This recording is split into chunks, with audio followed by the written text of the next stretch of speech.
दोस्तों, आपके मन में ये सवाल तो जरूर आता होगा कि वैकुंठ इस ब्रह्मांड में आखिर किस स्थान पर मौजूद है।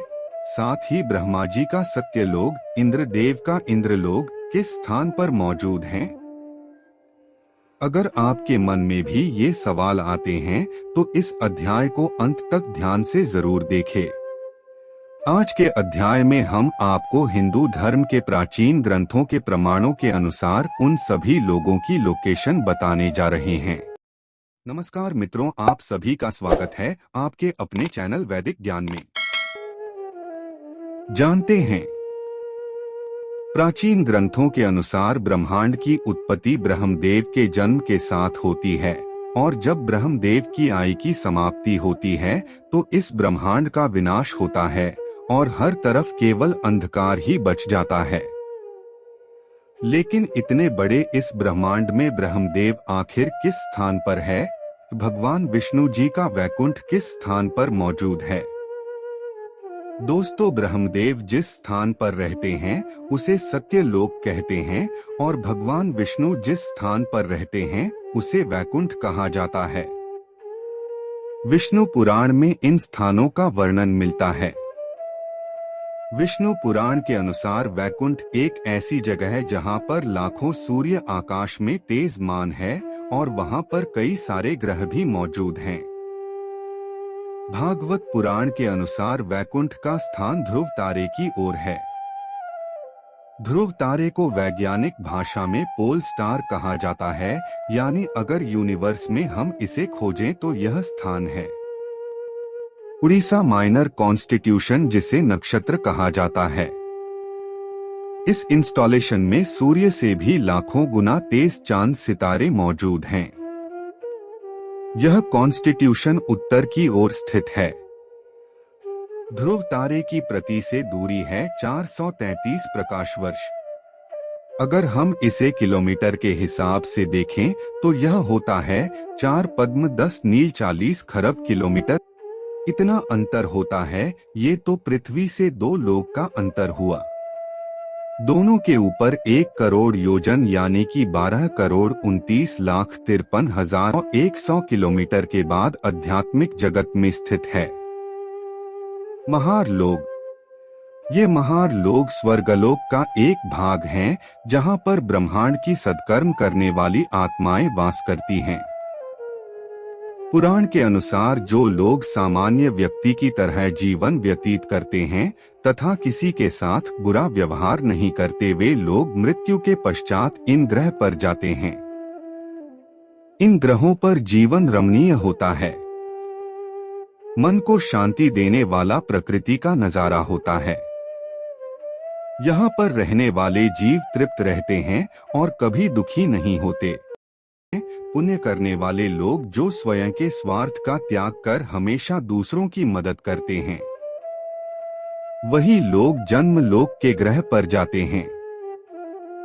यह स्थान बड़ा ही तेजस्वी होता है। यहाँ पर जाने वाले मनुष्य स्वयं देवताओं का दर्शन कर सकते हैं। स्वर्ग के देवताओं को देखने का भाग्य इन ग्रहों पर जाने वाले लोगों को मिलता है। इसके बाद आता है तपोलोक। जन्मलोक के बाद 8 करोड़ योजन यानी 98 करोड़ किलोमीटर के बाद स्थित है तपोलोक।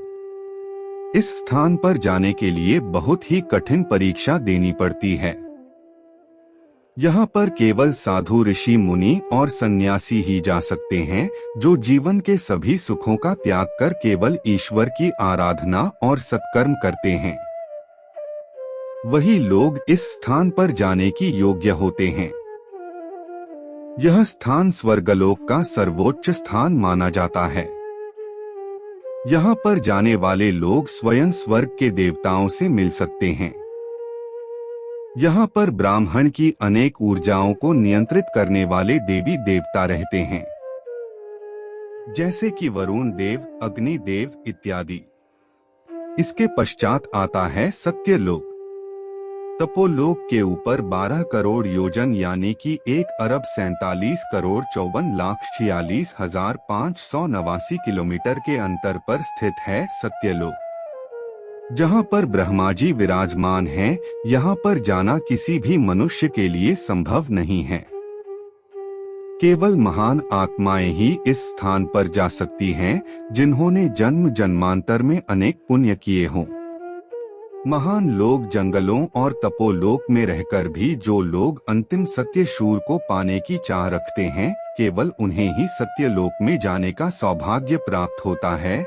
और फिर सत्यलोक के ऊपर 2,62,00,000 की वोजनियास की 32,21,39,169 किलोमीटर के अंतर पर स्थित है वैकुंठ लोक, जहाँ पर स्वयं भगवान विष्णु शेषनाग पर विराजमान रहते हैं।